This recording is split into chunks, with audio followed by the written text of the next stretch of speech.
So we haven't really talked about something that I think deserves talking about as it relates to breakup, and that's breakup sex. Ah, yes. Yay or nay? And I want to hear from the chat room too. One for yes, two for no. What do you say for breakup sex? Is breakup sex? I don't know what that is. You have sex when you about to break up? Is that one last? I know what it is, but I don't know what that is. Oh, you saying no? Okay, so you say two. So everybody else, if you say yes to it, then put one. If you say no to it, put two. And while they're doing that, Victoria, you could say why you say no to breakup sex. Because I can't remember breaking up with somebody where I didn't feel like I can't wait to get the hell away from you.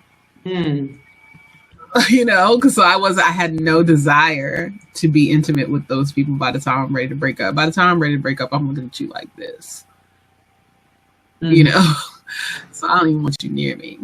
I think there's only been one time in my dating life where I was heartbroken over the breakup, but I knew it had to happen. And by that time, we had already had some distance between us, so it wasn't gonna happen that way anyway. What about you, Lex? Breakup sex, yes or no? I would say no. But most people don't deal with their emotions correctly whenever they're breaking up.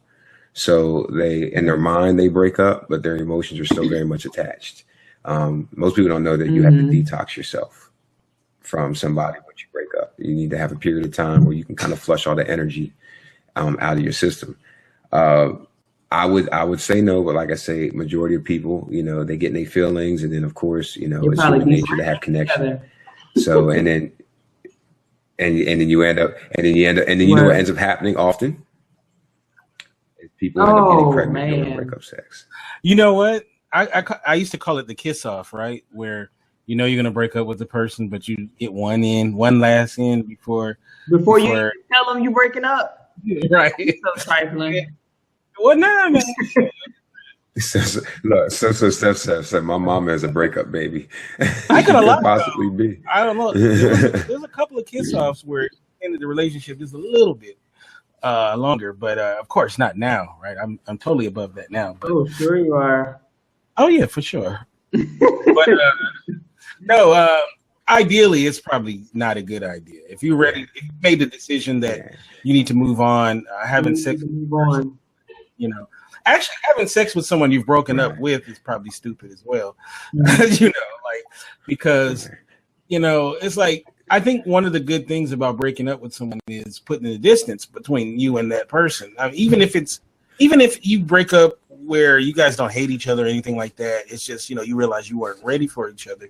But it's good to have that distance, to have that wall, because what happens is, we talked about the person that's kind of hovering around, that you used to be involved with, and they're kind of like I call it the ghost of a penis past, where they, you're the guy that you were with before. Maybe you liked the sex, but you didn't like the relationship, and he's kind of floating around. And then you're in another relationship, and you can't really get that relationship popping because the ghost of Dick Past is hovering, wandering through the halls.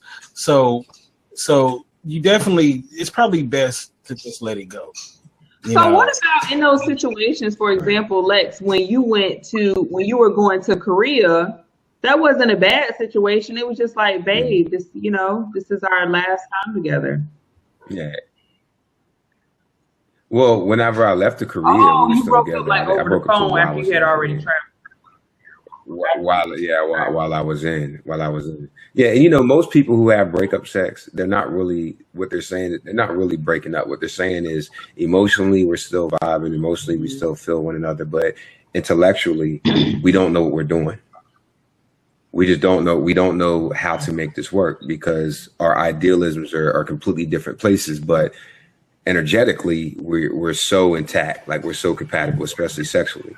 So what ends up happening is you get people that the sex is so good, they don't want to let that go, but they don't know how to form a relationship, a functional one. They have a relationship. All relationships are but they don't know how to form a functional one to where they can thrive and feel comfortable in. So what they end up doing is saying, you know what, we ain't gonna be together because it's uncomfortable. But yeah, we still gonna smash because that's real. You get those and on people, top, like women do this too quite a bit, is where they'll have a relationship with someone that's purely sexual, but then they'll have another cat that is the one that takes them to go see The Notebook and shit like that. You know what I mean? Like, you know, so into it. Right. Look, RT said that's weak to break up over the phone. You got to understand, I was 12,000 miles away. I was in Korea gone for a year. so it's like it was when it was. Yeah, I think that's. Say it again. Yeah. I was gone for a year. It was. I mean, if you can say it in person, you should say something in person. That's a personal thing. But if you're out of the country, then it's like, what are you gonna do? Is that? Well, I mean, truthfully, my sister got the one I'm with now. She, it almost happened that way. Like it almost happened. Like I was like on the phone because at the time I was still in South Florida, and she was here in Atlanta, and I was like, "Yo, this is a wrap. It's about to be over." And she was like, "You can't break up with me over the phone." And so I flew to Atlanta just to have a conversation, and here it is, freaking, 8-9 years later. She knew what she was doing. What she making? Right? She knew exactly what she was doing. She knew it. It wasn't no what she cooked. There was something cooking, but it wasn't on the oven. That's that breakup. Yeah, she knew exactly. Right, that's exactly what it was. Yeah, so that's exactly what it was. She was angry on you. She knew exactly what she was doing. Angry on you. Yeah, she came in with that. So you think you're going somewhere? Now, I don't know if guys know that women do this, but women have a tendency to do this, and I think maybe younger. I don't know. It may be with other women as well. But there's a tendency sometimes that even if you've broken up with a dude, because there's this emphasis on your number not going up, your sex number, you go back to somebody that you've already had sex with because you don't want your number to go up. And I don't think guys have that worry, but do you still have sex? I don't have that after breakup, like even not even breakup sex, but just like we're broken up, but she's familiar. She called me. Like, have you ever had a relationship that has turned into I still go back to her? I know that this question is for the guys, but I've never cared about my number. I know that's right, Vicky. Damn. I've never even been asked. That's fine. All right, guys, I want to hear it. So you've never had sex with somebody that you've already broken up with? Well, I mean, present situation not counting because y'all got together. Right. I would have to. Ricardo says yeah. But then again, like I said, like a lot of my situations beforehand weren't really like breakups. They weren't like, oh, you hurt me, I'm breaking you up. They were more like, like I said, I was military. So, we'd be off, get deployed, be gone for long periods of time and things like that. So then you get back in each other's space and you just kind of pick it back up and rekindle. But I mean, I definitely understand what and I've heard that many times where it's like, women say, I don't want my number to go up. I don't want to be dealing with new people or having to go back out there. So I'll just stick with what I know. And that sucks because I always say that women are highly oppressed in relationships based off of our Western civilization. It oppresses women in many different areas, but especially sexually. So women are never really able to express themselves authentically in a sexual space. Me and Paige go hard when we speak about this. So part of that oppression is I don't want my number to go up. And I think what ends up happening is there's more emphasis on not letting your number go up rather than who do we choose to create a number with. But don't you think it all balances itself out because, women do have stuff in their advantage. Like ship is going down, women and children get off first. So, in a way, it kind of balances out, right, Lex? I'll explain a little bit more. What do you mean? I think you talk about how women are treated differently. Is that what you're saying? Yeah, right. Like, yeah, it's not fair, right? Women get judged hard, right, when it comes to sex, right? But they get stuff too. They get stuff in their favor, so it all balances. Perks for. Yeah, well, I hear what you're saying. It doesn't balance out because it's all oppressive. I mean, to sit back and say, which form of oppression is greater, and hey, listen, you're going to be oppressed, 6 months this year. Next year you'll be oppressed 8 months. So it's all going to balance out. It's all oppressive, and really that goes against the grain of what relationships are built on. I say relationships, the function of a relationship is to free us. That's the absolute function. You're supposed to, when you get in a relationship, you're supposed to be the freest version of yourself possible. And anytime where you bring in rules, bylaws, thought processes, social conditions that oppress you, meaning, we break up and I get involved with somebody else. Well, I don't want to get involved with anybody else because I don't want my number to go up because I don't want anybody to judge me. That's an oppressive state. And also, too, women don't. Go ahead. They don't always count everybody anyway. Like. No, they don't. They don't start one until after 10. If they just, I'm not even gonna tell you how you count it because there's a way that you count it, and I'm not even gonna tell you how you count it. No, you say don't count because it was a don't even Brown concert, and we know that doesn't count no more. So, answer the question. Right. Have you? Listen, Steph. Look, Steph said it lasted 5 inches. It doesn't count. Oh, it counts. I'm with her on that. It counts twice. It counts twice. Because you knew better than that. Straight up. If I didn't feel it, it don't count. It's a waste of time. It counts.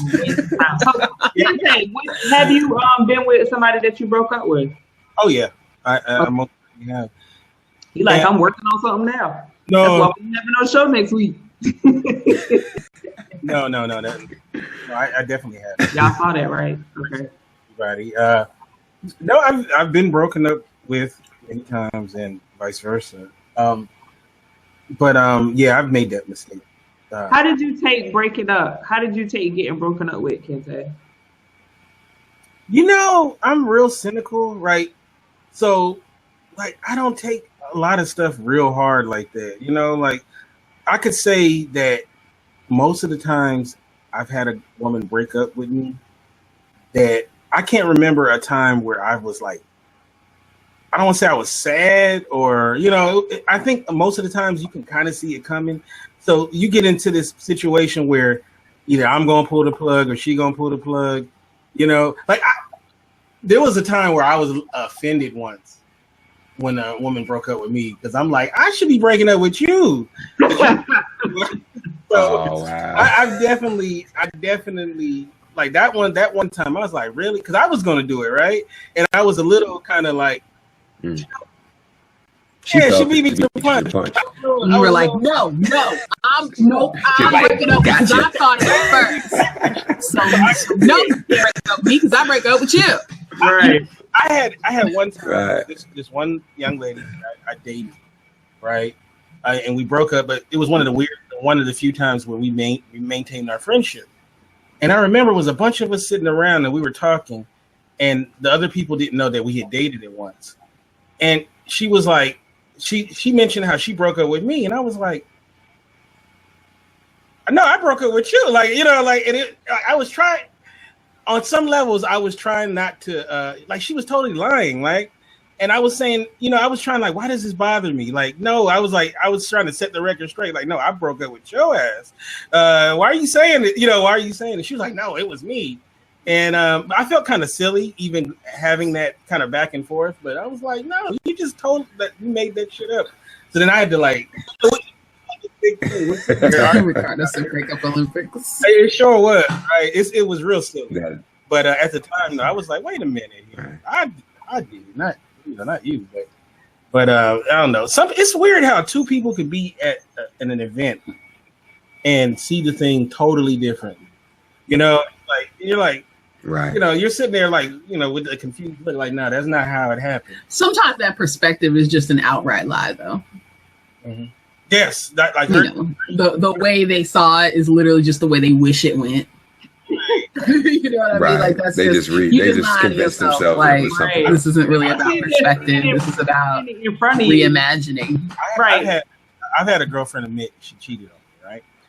It happened twice in my life, and so the first time, she admitted it. Yeah, she admitted it. She admitted it. That's pretty dope. Most men don't get to admit them. No, she admitted to the grave. She admitted it, and she wanted to have a conversation about it. All of this. It was like the next day or something like that. And the person that she cheated with was like that friend that we're like brothers. It'd be like the don't worry about him. Oh yeah. Yeah. Right. The Bismarcky dude. I remember she kept biting my plate, and she like, because I need to have a conversation about that person. Like no, we can't have a conversation because I'm sorry, I had a traumatic experience. So she comes by. I was working a lot, right? And so she comes by and she says we need to talk, and I'm gonna get into that. We need to talk bullshit. But so she sits down and she tells me that she cheated on me like the night before, right? And I listened to her, say what it was, and then she felt terrible and she wants to work it out and all of this, and then she starts going into how I wasn't emotionally available to her because I'm working so much, blah blah blah, right?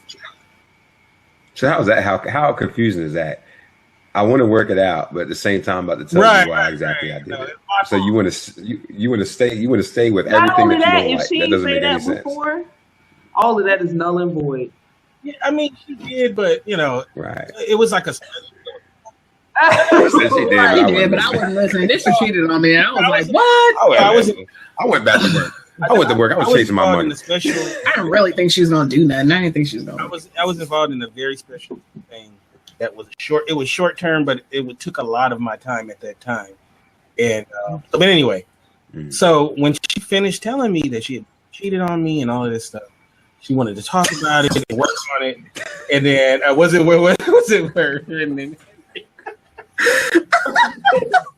no. Henry is wreaking havoc.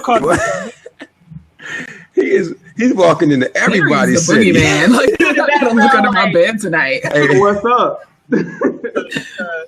So when she told me, I told her, I didn't want to be with her no more, right?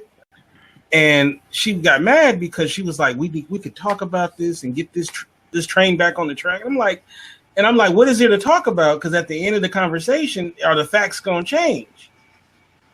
And she was like, well, no, of course. I mean, it happened. I said, well, get out of here, it's it. That's it. Because as I said before, I don't believe in community coochie.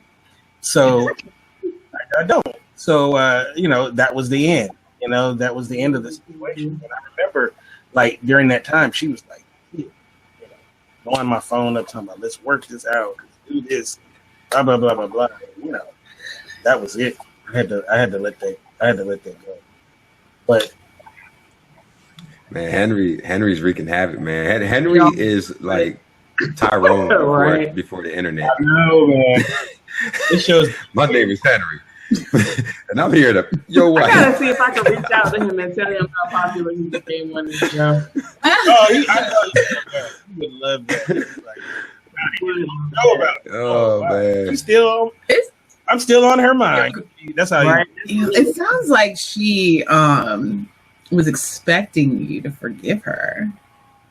Yeah, it does. Not wrong. That wasn't gonna happen. I mean, so let's talk about forgiveness a little bit. I mean, because I think that forgiveness is something that everyone is allotted.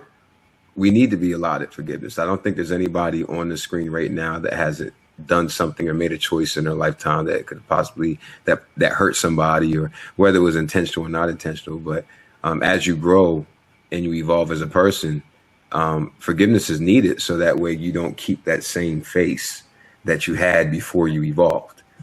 I think what happens in a lot of conversations is that we lack forgiveness in relationships.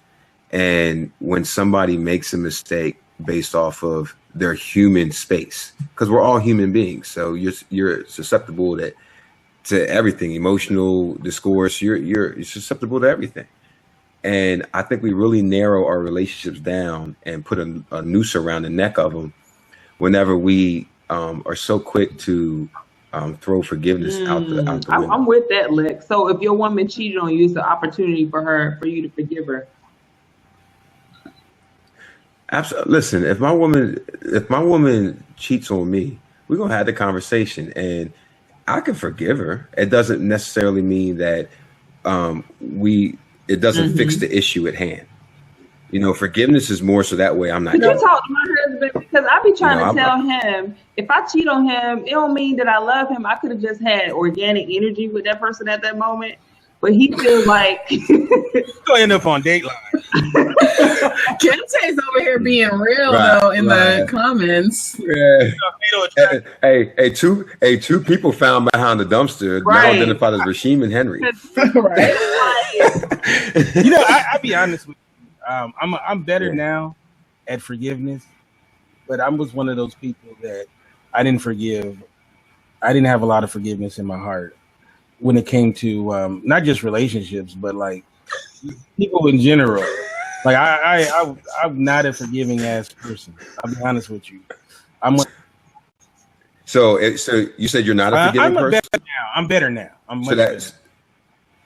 Right. So that means you saw yourself when you looked in the mirror. You saw yourself more in the reflection of perfection, or not like perfection. I'm one of those, like, loyalty means a lot to me, right? Loyalty. So the idea of someone being disloyal to me, whether it's family, relationship, or whatever like that, like, you know, that puts so, you know, like, I take that stuff very seriously because I'm a very loyal person myself, right? I'm one of those people. Are you really?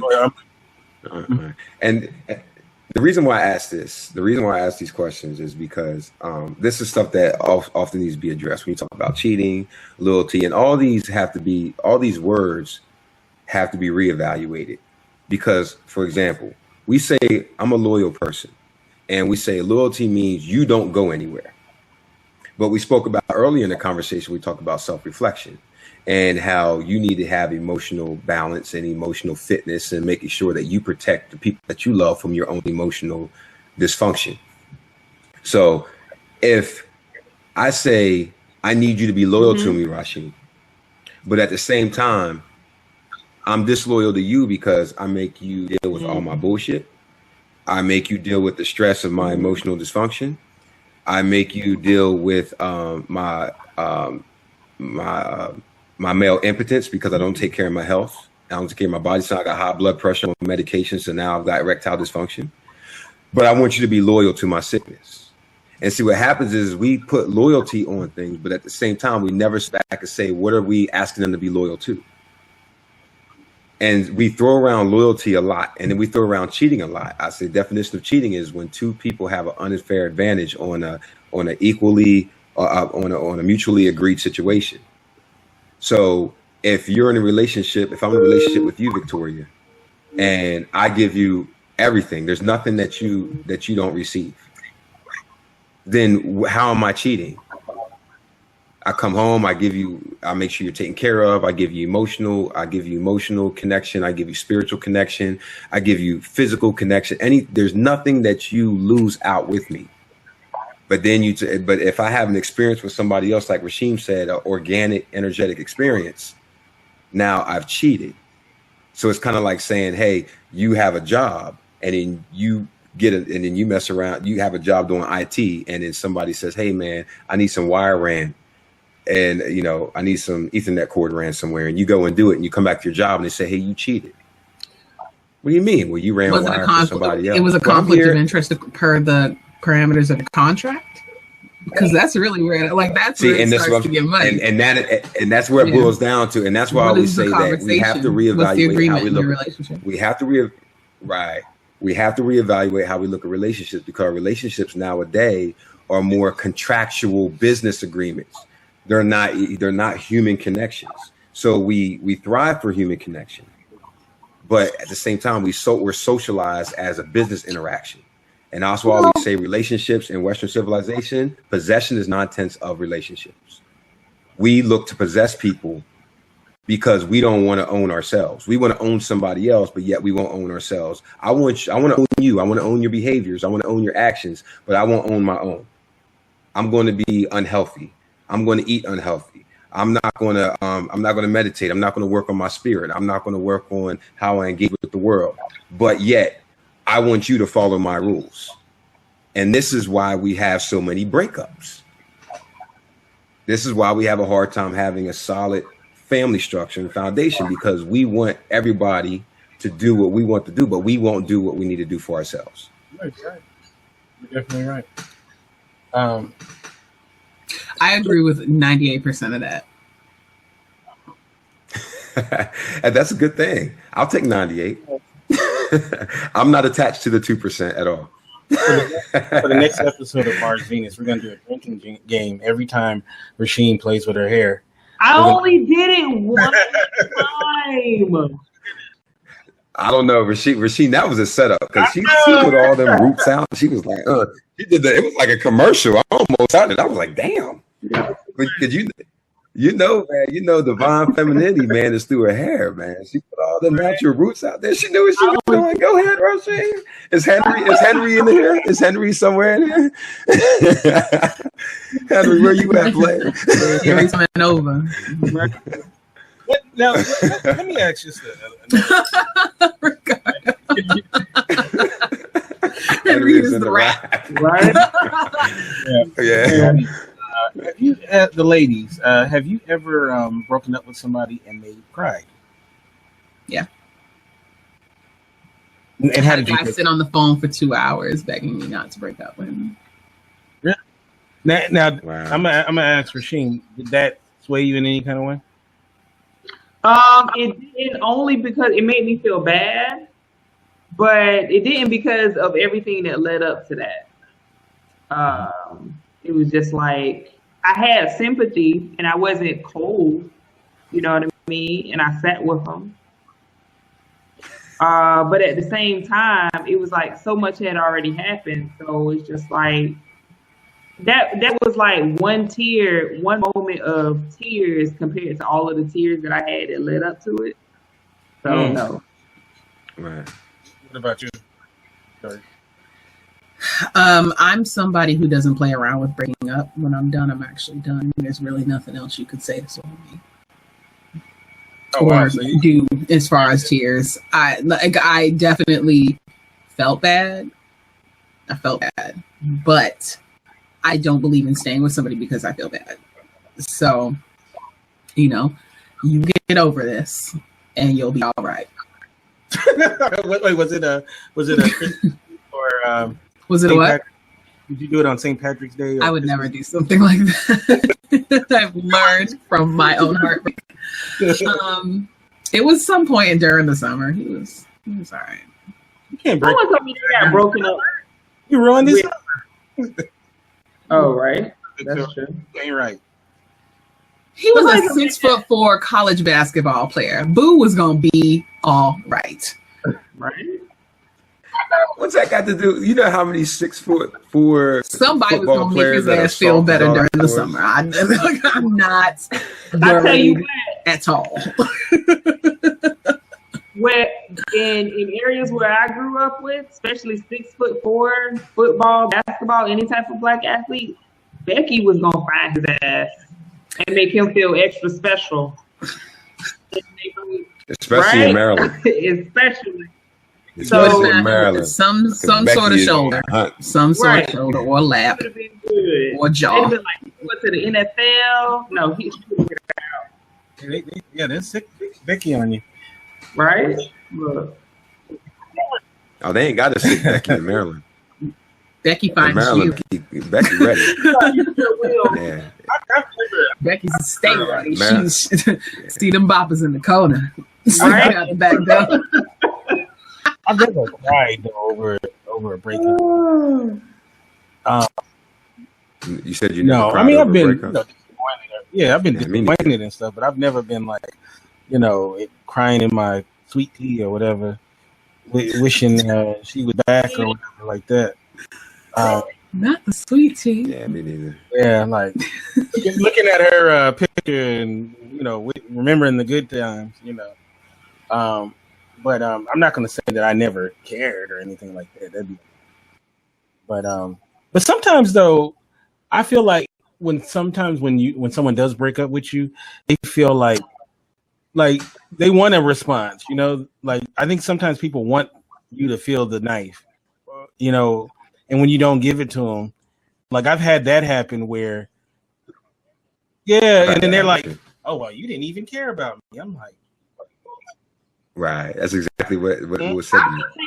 As the person didn't care too. Not even like I'm trying to hurt them, but for me, it would confirm that I don't mean anything to them. Like that this relationship. Well, that wasn't the case for me. And you have absolutely no response to it. That means like that I could be there or not be there, and it wouldn't make a difference to you.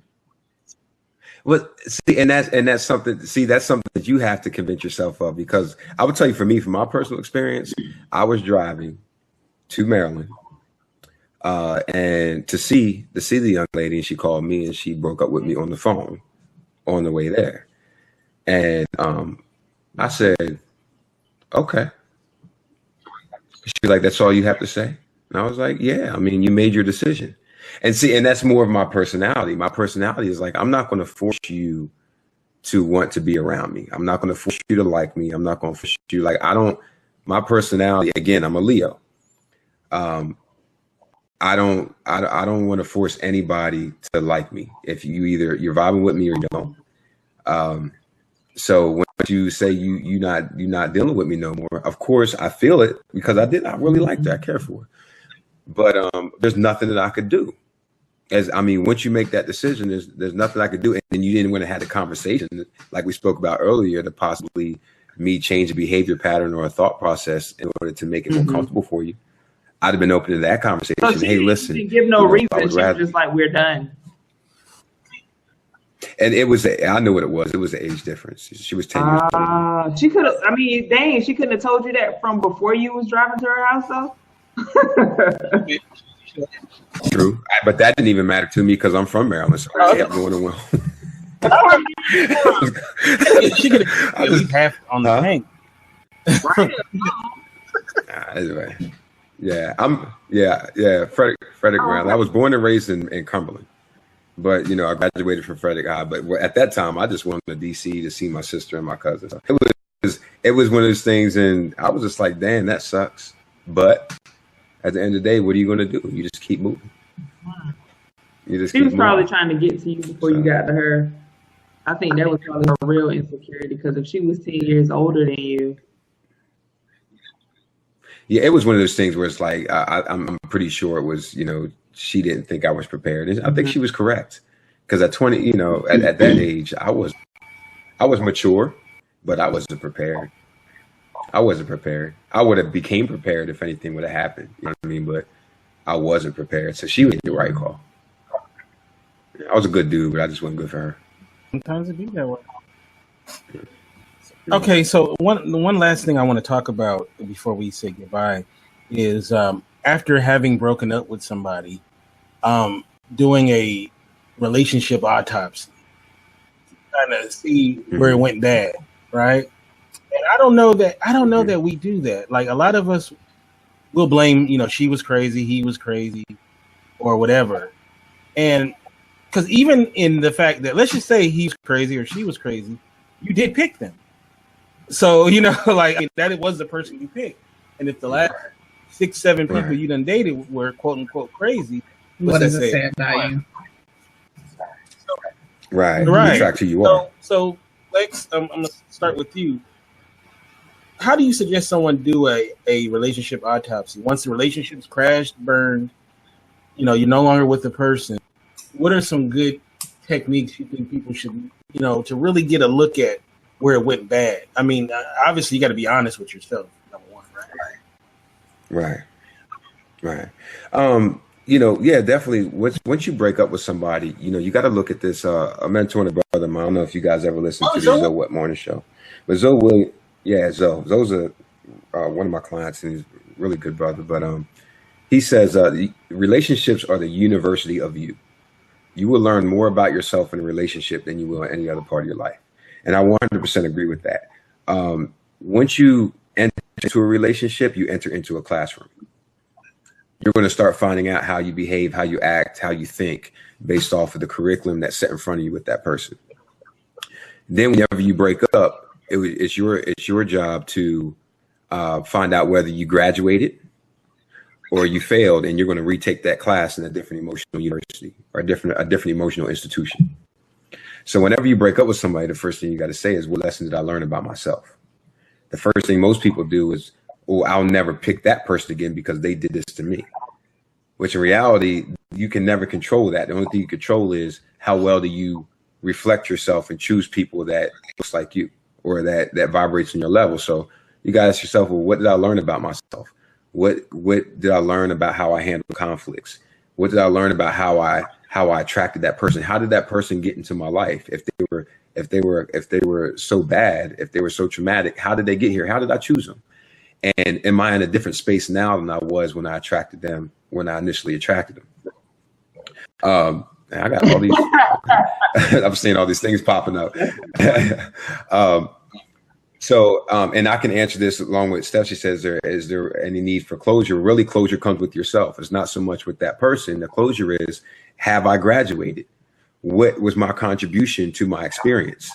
How do I now change my behavior patterns and my thought process so that way I don't repeat the same class, so I don't repeat the same experience? And so really at the end of the day, whenever you're exiting a relationship, it's all about you. And then it's taking the time to detox yourself. You got to detox yourself for that energy. You got to detox yourself for the thought process and them defense mechanisms that you've created.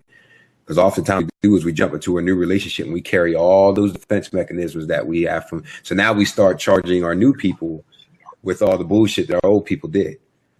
So you got to detox yourself. So that way, when you enter into a new relationship, you enter in free, you enter in more confident, you be entering more aware. So yeah, that's one of the main things, is just making sure that you learn about you and you assess you and you elevate yourself and you make yourself more healthy whenever you exit out of a relationship. And then that's a really good one, Steph, about trying to co-parent. I can tackle that after Victoria if there's time left. All I really wanted to say is having the time after a breakup to, as you mentioned, self-evaluate and really give yourself that chance. Like, actually do it. Don't just go through the motions of self-medicating that a lot of us do. The ritual of get over so and so, of going out with your girls and drinking and partying and having sex with someone else just to get over the hump. You know what I mean? Like there's so many awkward things that we do that we think are helping us get over it, but as soon as you get a minute by yourself and you're quiet with your thoughts, you start to just fall right back into the feelings that you're in right when you broke up with that person. Is because you're not actually dealing with it. So I would just say, like, really take the time to be honest with yourself and deal with your emotions before you move on to even entertaining another relationship, because you're not ready for it. That rebound thing is real, though. That I mean, I've been involved with people who you could tell they're emotionally was still kind of in that space from the last relationship, and they're still kind of talking about the person or whatever. And I've learned to, when I spot that, just to let that go. Like, because certain things, like, you really need to, deal with whatever situation you was just in or whatever like that. I mean, some people can move on pretty quickly and, they're on to the next thing. But a lot of people, man, I can see why. I mean, because when you're in a relationship with someone, especially when you cared for that person quite a bit, maybe even love that person, and then now it's over, maybe it ended abruptly or who knows. And I can understand by kind of still having your head still in that space, or you haven't really come to grips with how that situation? Yes, dealing with co-parenting. See, when you break out a relationship and you have children involved, you gotta, first of all, the two adults have to become adults. And now your vision changes. So initially, your kids are underneath the umbrella of a united vision, meaning we're going to be together, we're going to work together to see how we can build life together, and the kids are covered underneath the umbrella. But now once you break up, now you have to create a whole nother kind of vision or platform for how these kids are going to survive and still not be broken or not become broken due to your decision-making skills. So whenever you break up with each other, you have to come together and say, how do we come together on a united front and work together and support one another, both financially, both emotionally, both intellectually, for the well-being of our kids. But we both have to be in a healthy emotional space at that time. And what ends up happening is most people, they break up through trauma. They break up through through disappointment, and it makes it very difficult for them to sit down and say, okay, well, listen, I have little Nook that if he don't have mommy and daddy, there's a good chance that Nook going to be in jail, because 1 in 3 black men are due to be incarcerated. So we need to make sure that we give him a fighting chance. How do we fix ourselves and deal with our own emotional dysfunction so that way little Nook can have the best life possible? That takes 2 adults being mature, emotionally mature, and oftentimes that's going to take some coaching, or that's going to take some counseling and things of that nature. Most people don't know how to do that, and I got to say, most melanated people don't really do coaching and co-parenting. I do co-parenting coaching, and it's a fight trying to get people to really sit down and say, listen, there's information that you don't know that can help you, and what you don't know will hurt you, and it's going to hurt your kids. So how about we sit down and try to invest as much information and give your kids and your sanity a fighting chance. Also, I think it's a situation where people feel like you failed as a parent if you need help, or you need some sort of coaching or advice or whatnot. And I don't think it's necessarily, because I don't have any kids, but I'm pretty sure kids don't come with an instruction manual. So that's what I've heard. So I mean, I'm sure there's a YouTube video on how to raise your kids, but so it's okay to reach out for advice, help. The village. Because back in the day, right, it was the village, right? A lot of us are products of the village. I come from a strong village. Mm-hmm. I don't know that the village is there like it was back when I was a kid. So it's a different kind of village. It's a kind of a creepy. Right. Right. That's what it is. Yeah, most people aren't really used to investing in things of that nature. Especially, like I said, melanated people, we're not really used to investing in our own intellectual health. We're not used to investing in our physical health, our emotional health, or anything of true value, meaning real estate or hard metals. So we're really good at investing in debt, and so what ends up happening is we're always trying to cover up, and try to make things work or try to hook it up. And when it comes to our kids are suffering big time. I've been mentoring kids for 12 to 13 years. I've been writing programs for nonprofit organizations for about 3. I haven't done it for about a year and a half, but it's the kids. A lot of these kids out here are products of parents not able to get their own emotions together. Males not able to get their egos together, and women not being able to resolve oftentimes them daddy issues. And so it becomes an issue, and it's just a rollover effect. It gets down into the kids, and then the kids end up having the same issue. Right. Well, I'd like to thank this panel. You guys were awesome. I'd love to have you back on. Just a side note, we will not be on next week or the following week. We will be back in full effect in 2 weeks, which is, as you can see, I'm old. I still use the old slang. Let's see. We will be back on the 14th. We'll be back. So I want to thank you guys. Next week is Halloween, so if you guys are going out, have a good time. So. Yes. Be safe. And remember, cultures are not costumes. Also, too, you can go as anything else. Anything. Let me ask the panel. Let me ask the panel real quick. I'm gonna start with you, Victoria. What was the last costume you dressed up as for a costume party? Last year, I dressed up as a witch, but like a sorceress. Oh, okay. Mm-hmm. All right. Witch. What about you, Lex? The last time, it was probably like maybe 3 years ago, I was a werewolf. So I did the whole, glued all the hair and stuff to my face and had the fangs and the teeth and all that stuff. Yeah, that was about 2 or 3 years ago. So this year we're actually going to celebrate. I don't know what I'm going to be. I don't know. I think I'm gonna just buy a hoodie and be Luke Cage. There you go. Burn some holes in it. Make it. Yeah, I'm gonna put some holes in it. Yeah, be Luke Cage. I feel bad that I got rid of my holy old hoodies. They were in style now, right? So I could have been rocking the holy sweat. I'll just say it's the Luke Cage look. All right, what about you, Rasheen? What was the last thing you? The last one I remember being was Thelma from Good Times. I can see that too. Yeah.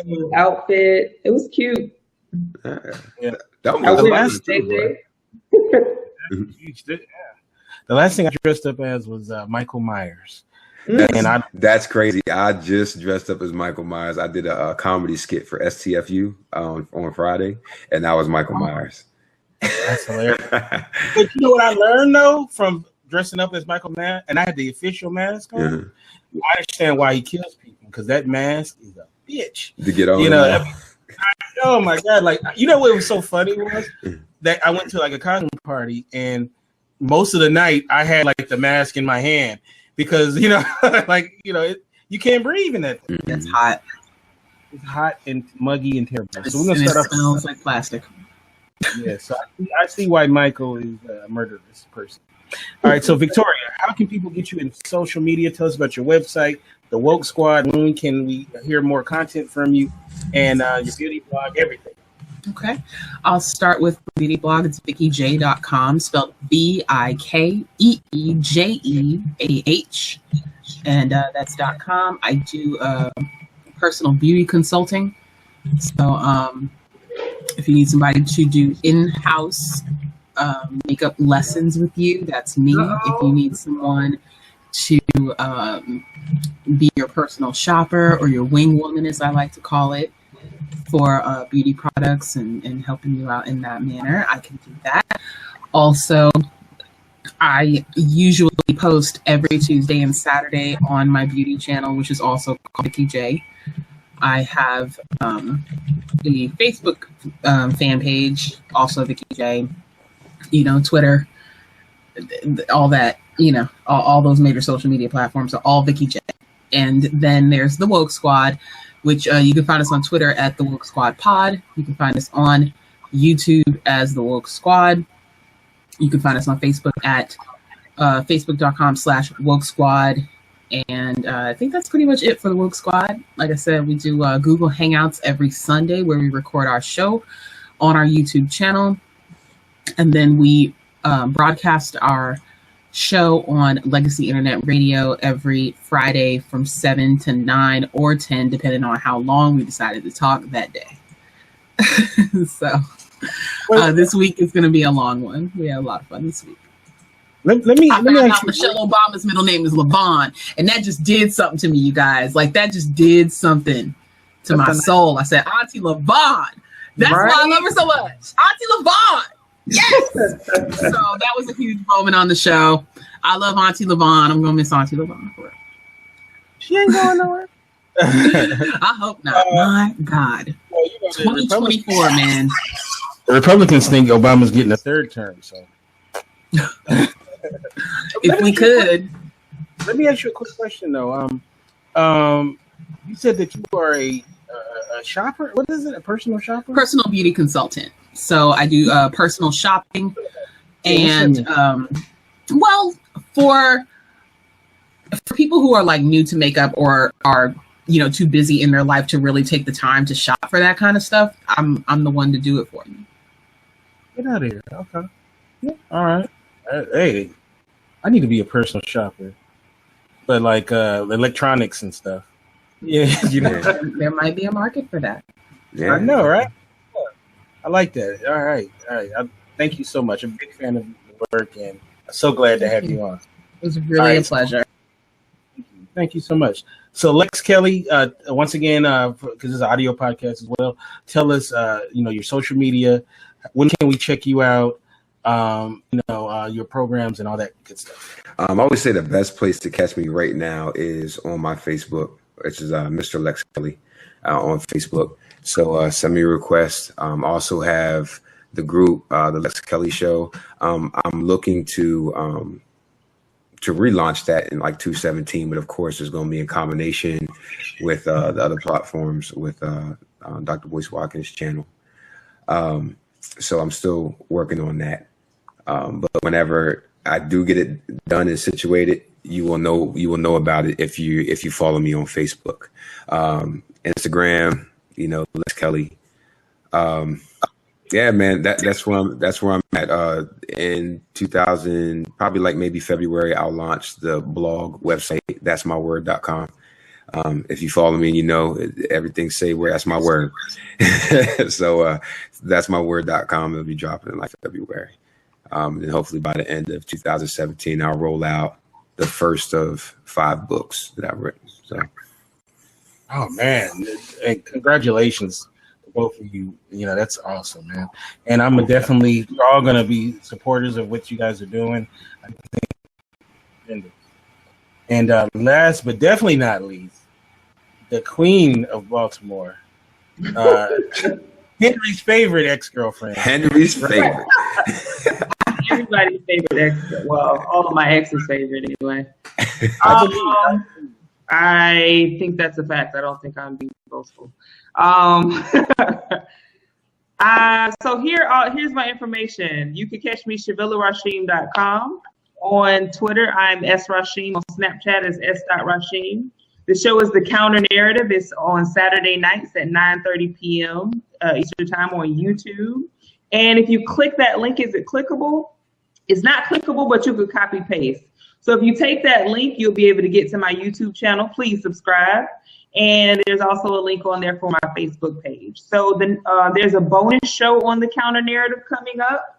And that show is going to actually, instead of this regular Saturday nights, 9:30 p.m. Eastern Time that it typically takes place, we're going to have a bonus show on Wednesday at 1 p.m. Eastern Time. So in the middle of the day, and it is digital activism where social media meets social justice. So it'll be talking about Say Her Name, Black Lives Matter, all of these different hashtag social movements that have turned into social justice actual activities. You'll be able to see that is one of the shows that we have coming up. How did you like 13? Everywhere. How'd you like 13? I'm having a showing at my house. I'm purposely not watching it because I want to watch it. You're gonna love in it. the theater room with everybody. You're gonna love it. And have a discussion on it. I guess my invitation got lost in the mail. Listen, you all the way on the West Coast. We know you ain't coming. Kente, where are you at, Kente? Where are you at? I'm in Los Angeles. Oh, you in LA? I'm in LA. Yeah. Okay, so you right out there with Zoe. Mm-hmm. Yeah. But it'd be nice to get an invitation. Yeah. Maybe I come on. Invited, Kente. Vikeejeah, you invited. Lex Kelly, you invited. Everybody in the chat, y'all all invited. The theater room holds about 25 people. Oh, snap. Okay. I'm gonna get to the door. They'll be like, "Sorry, we have 25 already." We have a couch in the back. I'm like, yo, I know Henry. I think that will probably disqualify you for entry. Yeah, her husband probably. Right. I'll be in the back with a bucket of popcorn, right? watching the festivities. So I am going to be in the back. All right. I am. This is 2016, and black folk can be in the front. But it's always live for anybody who's in the Baltimore area. The movie nights at my house are always live. We always watch something, have a discussion, we eat food. it gets very passionate because people from different backgrounds are sharing their views. We talk about everything from. Say that again. You cook for this event? I cook, but everybody brings things. It's a potluck. Oh, Rashim cooks? I didn't even know you cooked. Can't say you say that every single time. You know, I'm originally from the South, right? So. Wait, you're from Florida. Okay, that is. What part of Florida? Trying to count Florida. Don't be like Miami, Florida, and be like, "Oh, this is." I know, right? That's not. I'm not from Miami, Florida. Where you from? No. Daytona Beach, Florida. It's still the South. It is the South, but a lot of really... people don't consider Florida the South, which I understand because it's actually one of the southernmost states. Geographically, it is the South, but in terms of Panhandle is more. In terms of culture, I that's don't know more if it's really country. the South. Yeah, the Panhandle's more country. That's more. That's where you're going to get the South type feel. Right. Is in the That's where people have engaged sandwiches. Yeah, I used to live in Miami. I just came back from Miami yesterday, so I used to live in Miami and South Florida. Oh, that's what's up. Yeah. Bootleg. Is it a bootleg? Northeast, like what? Northeast and the West. That's where I'm from. I'm bi-coastal. Where you live now, Vic? I live in Massachusetts. Massachusetts. There's black people out there? Yeah. What? You got Big Poppy's there. There's lots of black people out here. Mhm. You know, mixing it up. I grew up predominantly. Well, my community was Vietnamese, but I went to school with like literally everybody. I'm mixing it up. I have a friend from Minnesota, and she's like, "I'm the only black girl there." That's what she says anyway. Rashim, you in the city or you in the county? I'm in the city. Yeah, I'm near Penn Station, if you know. Yeah, I know Baltimore well. Mm-hmm. I love Bmore. All right. You can follow me at Kente F on Twitter. Go to our website, indyradio.org. That's INDY radio.org. Also coming back on Friday nights at 6 p.m. Pacific, 9 Eastern. In 2 weeks will be the Black Empowerment Show with me and Kiana. We'll have a lot of wonderful shows for you guys. Yeah. So looking forward to that. Nice. And also, we have Spotlight on Thursday as well. So with all that said, you guys have a wonderful week. The week has just began, and we'll catch you in 2 weeks for this show.